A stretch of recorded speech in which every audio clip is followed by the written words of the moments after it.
తూర్పుగోదావరి జిల్లాలో మల్లవరం అని ఒక క్షేత్రం ఉంది. అక్కడ సుబ్రహ్మణ్యుడు, ప్రత్యక్ష సుబ్రహ్మణ్యుడు. ఇంతలా పాము కోనేటిలో స్నానం చేసి శివలింగాన్ని చుట్టుకుని ఉంటుంది.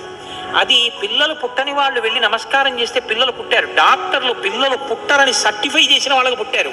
ముఖ్యమంత్రులు కూడా వెళ్ళారు పీఠాధిపతులు అక్కడికి. ఆ పాము కారణాంతరాల చేత శివలింగానికే తల కొట్టుకుని శరీరం వదిలితే ఇప్పుడు అలాగే ప్రతిష్ఠ చేశారు. అక్కడ నేను ఆశ్చర్యపోయింది ఏంటంటే, నాకు ఆ దేవస్థానం ధర్మకర్త ఒక ఆయన వచ్చి ఒకసారి ఒక మాట చెప్పారు.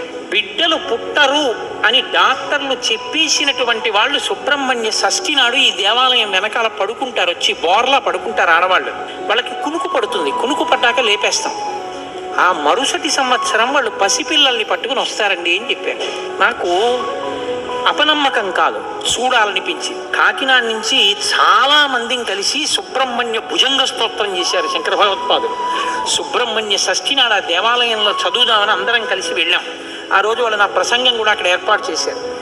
మీరు నమ్మరు, నేను తెల్లబోయానండి.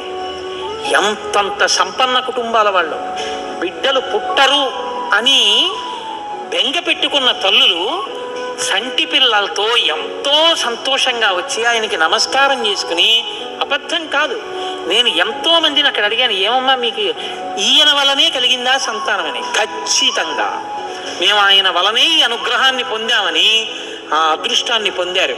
మహానుభావుడు సుబ్రహ్మణ్యుడంటే.